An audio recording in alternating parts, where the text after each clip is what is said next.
abamawulire mwenna mwena nga tuyiga okuzimba abantu abafu mu Katonda mugulukuyamu akafaananyi okubya Lutalo agudde ogenda kusigaza kafeero ki kuba Lutalo ye Pawulo Kabentondo talenti tulina emmenate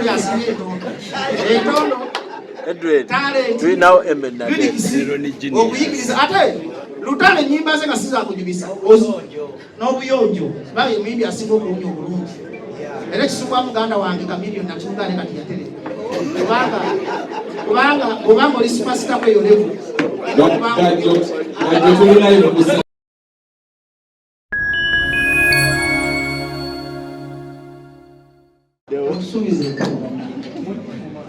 Banyabo ne basebo bebaza kapoka landite komana olusungu balugira mu nasale eno soko ulirize banyabo ne basebo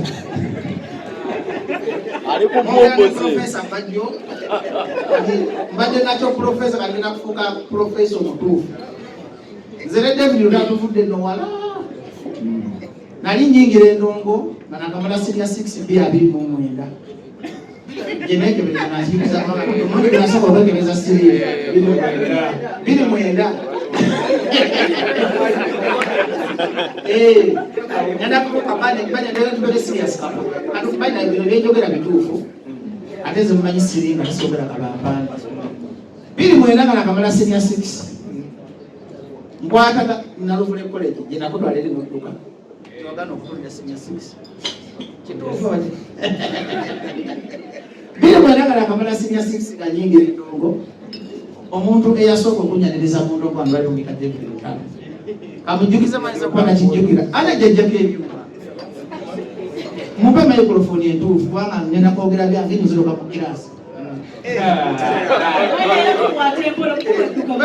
mukwate bulungi bagiteekako batyevu badde mbagamba biri mwenda nkwatagana David Lutalo show yange yasooka mu bulamu wali nabalinga bagikola luzira katibala bakayitanga G8 abakalabako babagamanyi ebiseera ebyo nali sirina capital ngomuvubuka omaze okusoma nompulira bulungi weeyiya naye nga olina passion y'endongo nga tomanyi wogenda kutandikira naye nga ali mukujjukuju ku internet kubazi nakwatiranga abuli mulasa abakazi beranda nasomeranga musomero sagambamulya ki kamale pointi yange akamale kundala nagenda okujja mu kibuga nga olidde manyi internet kati munanga esangako kijambu ako kijambo ebiseera ebyo kubanga kijambo Rogers yali manager wane ebiseera ebyo BUD was it BUD band ng'omusajja anjagala nga tugenda paka wani wa Lutalo naye nali sirina capital nga wakamala kusoma nga n'ebyokusula oyiya biyiiya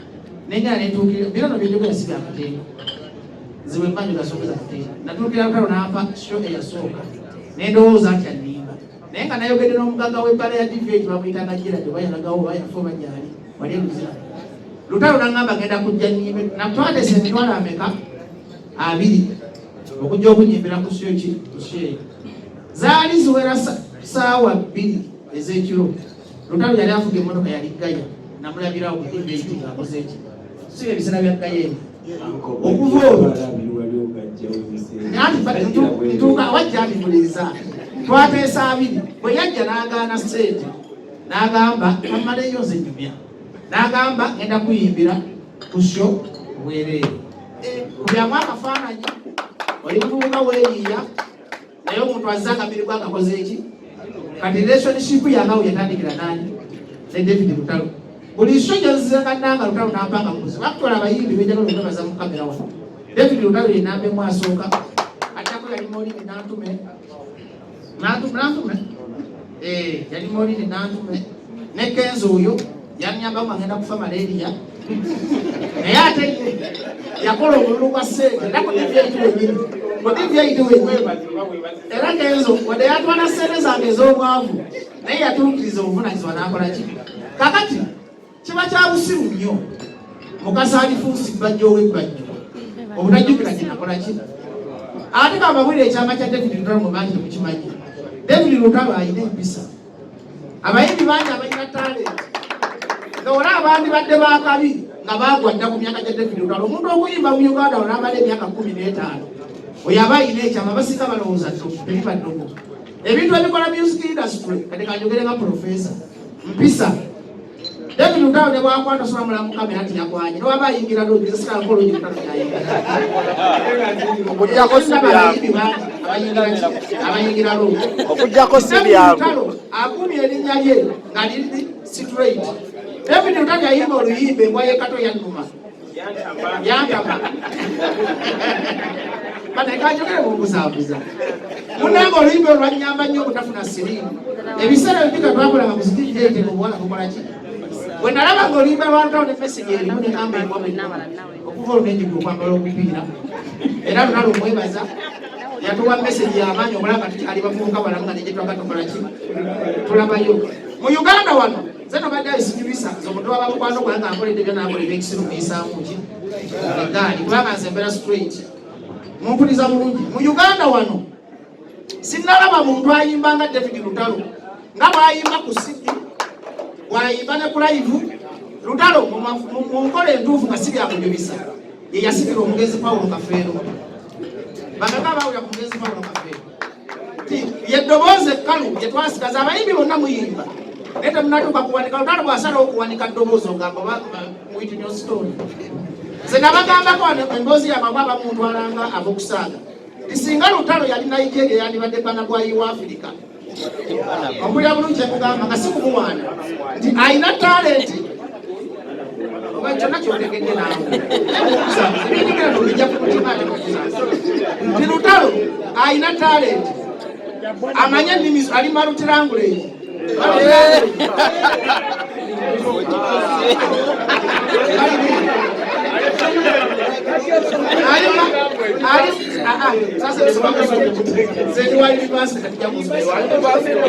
ali multilingo Uncle Bajjo, wabagamba nti university osoma Luzungu. Sasoma Luzungu osoma kuyita. Sisoma Luzungu. Kati mbademba kanti Lutalo bwayimba Oluswayiri owulira nga ddala Muswayiri. Bwayimba Oluzungu owulira ddala nga Mukiri. Era mwenna bannamawulire abali wano mu Uganda omuntu gwe mulina okuwa ekitiibwa kamba lisiti y'abayimbi mulina okuwa ekitiibwa nga bw'obasanga osanga David Lutalo muwa ekitiibwa osanga nga Chameleon muwa ekitiibwa abasajja babagonye osanga nga Bebe Cool muwa ekitiibwa osanga nga Bobi Wine muwa ekiki sindi natatuuka gye bali nze njogera n'abayimbi bawangadde ompulira bulungi nkugamba osanga nga Shiba muwa ekitiibwa ne mumbuzabuza mwaze kola kundi kale mujje mu byongere njogera mumbuzabuza Professor Tawechanga ne munsobedde muloza ndi mukatemba njagala kulayikisa muleke mali speech yange nabajja bawo munsobedde kati mwabakale jangu njogere ku badde nkugamba nti omuyimbi okwekuumira ku maapu naaweza emyaka 15 nga David Lutalo mukatonda mugula abayise mu challenges nyingi abayise mu bizibu bingi abayise mu bikemo bingi Lutalo alina time gyatuukamu nangabo bagende okuloga obagende ko musabu naye Katonda bw'asinza era mbabulira nga nkyali mulamu olumbe oba kinga kizze gyeni temuntwala nga musabu nebanga seetegerera aso gyogedde mawulire bakubuli musabe nga busabizi okubakumula kumule mbadde bagamba nti tuyita mu challenges naye kyenebaza Lutalo yalemera Katonda y'omu kubanzizayo okulokoka siri mulokoka nali mubivaamu bwe nakkiriza nti bw'ofuna challenge ku pindi y'okulemererwa n'owulira nga eseekuvuddemu banga okooye ne wali omuntu atasobola kukuvaamu ye Katonda nabo mwena abali wano mujje mulisejje nomugende nga mumanyi mulina mukwano gwammwe Katonda ali omu kyeneebaza ku Lutalo enduulu tezisitula Lutalo agenda okujjuza Serena Eronge ye Lutalo wa DV8 nti ebbanga bw'omukubira essimu akola ki teyerabiranga mikwano gye teri muntu atalina weakness nange nina weakness zange sijagamba nti Lutalo malayika naye buli muntu musitambulira mu kusobya na kutegeera nsobi ki zaffe naawe kennyini agamba nti Bajjo mu byo bamulungi oyina ensobi ki ensobi zo kati bapukamingi mwenna abalaba interview eno ba press conference eno kambabulira ekyama ekikumye David Lutalo waggulu mpisa talenti na kutya Katonda na kwagaliza teri muyimbi niwabanga awunye enkwawa n'akola concert Lutalo n'atamubeererawo tasosola gamba nti ono munene ono mutono ono mweru ewali abayimbi bakunyawulya abasinga obamanyi abayimbi abasinga nigo okweyonja waliwo ne Steve Jini bwe yakola mu studio bawunya ebigere mwagala kubagaba amazima. Naye Lutalo takola, ate Lutalo awunya bulungi, ate Lutalo akola jimu kugamba izi yazifandi tubisi ngafuna. Kati mbadde mbagamba bayita abaali mu distorting. Mbadde ate obwongo bwange bwakwatirira mpaka genda. Kati munguzamuza maama kumulamu. Bwakujampinga. Kakati mbadde mbagamba ng'ennaku z'omwezi munana Lutalo tagenda kuyimba. Lutalo agenda kucelebrating emyaka 10 Lutalo yali ayingira ebyobufuzi n'agaana n'agamba kolindi yange eri mukizina mwesibako nyabere mu biwewe. Ne tuvuga naye emmotoka bulungi ne tugenda kusomera Naluvule ng'agenda kudda okusoma nganzi bwe nakoze eki. Lutalo yagamba bino sijja bisobola ebyobufuzi ngenda kuyimba. Kati kino nkyogera mu kamera ng'ensi yonna endaba buli anajja ku Serena n'atanyumirwa suyadde mitano ngamba nti mulimu kino ekyakyamye ngenda kuddiza ssente zo. Najja wano mulemeza Lutalo ng'ensi yonna ekola ki ng'era batume mukwogeza amalusu njagala jja abali mutwalo ku lugwalo tesukola bintu byakabampaane omutegesi yategese mukaya Aluwa gye muwe ku kaashi ennaso njagala kiwa mukisa naawe ate alaba Sanyuka TV oba twala ku mukutu gonna wiiki bbiri ezigenda eyita wano ssebo siiseemu na ssente nnyingi nawano miliyoni 2 emindi agisasula. Obugalo bwa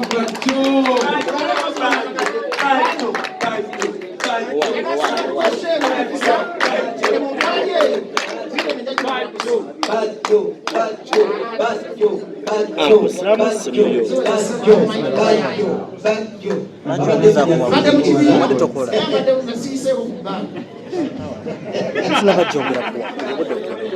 Milioni ya wezi hadi kumai tukulanye vile vile kwa ya kamera.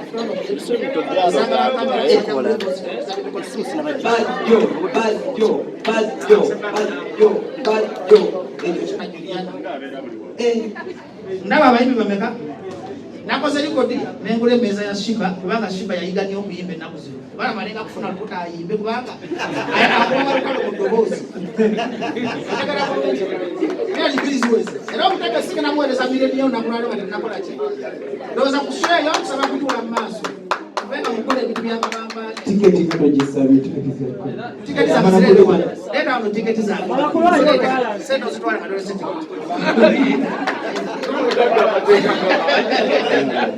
Mbadde mbagamba ennaku z'omwezi 8 buli muntu anajja kugenda kuleberayo abaana ba university abamu kusimba wadde nabagulirayo tiketi 10 omanyi kusiminga taata ate abaana baagala okula gyensobola ku university esinga obuzibu nkola koosi yamwe Lutalo nkola koosi bagiyita leisure events and hospitality course erimu accounting erimu principles of management kansubira tejogera mu baso erimu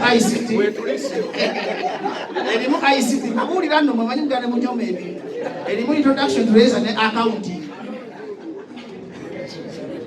abawe balance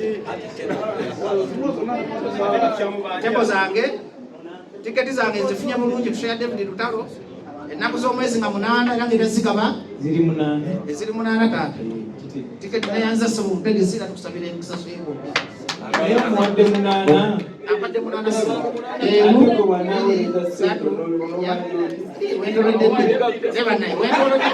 bananga abamawulire wentolodde ebyakakadde kanambula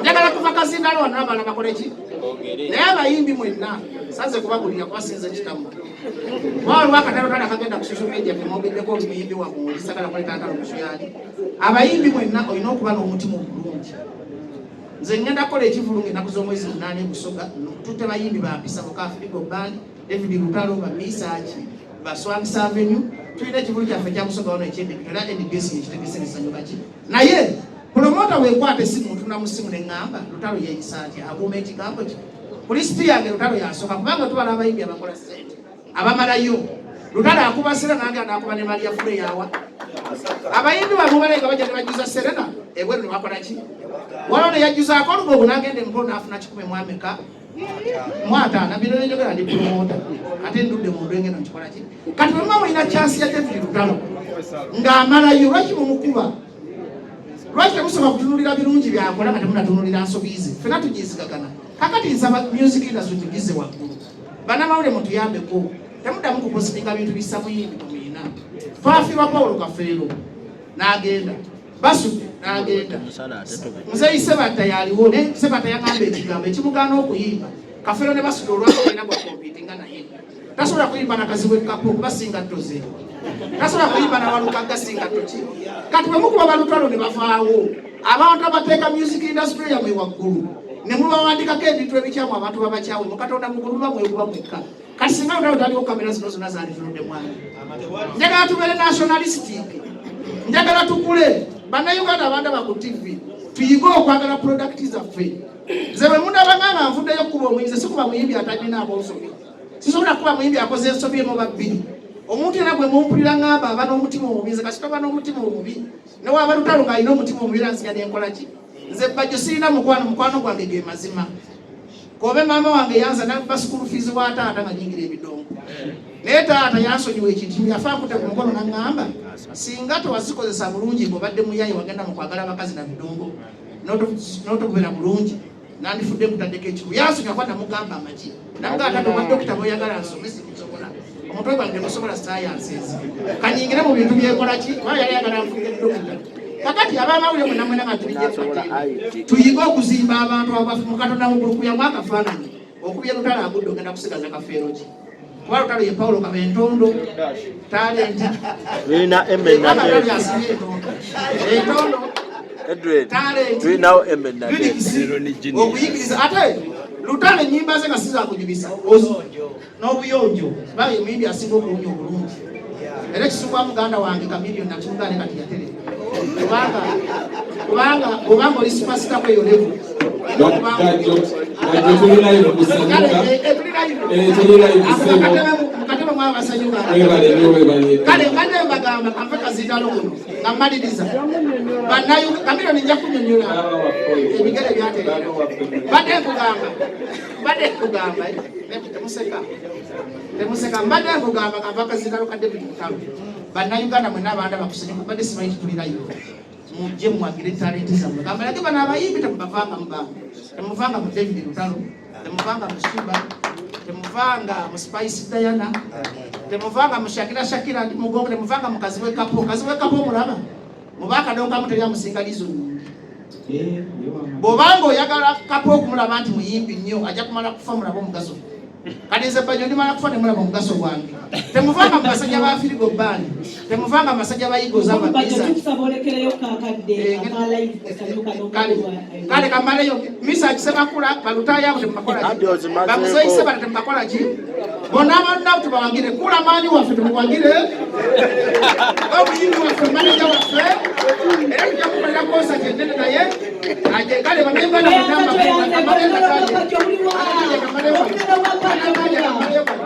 ennaku z'omwezi ga munaana mu lufule bamuliriki atalina sente za tiketi nkubira naye nga tokikola nti kajanja bwe nakola nga teweesobola sente za tiketi nzina nja kukunjola ne ku lutalo 15 negikola ki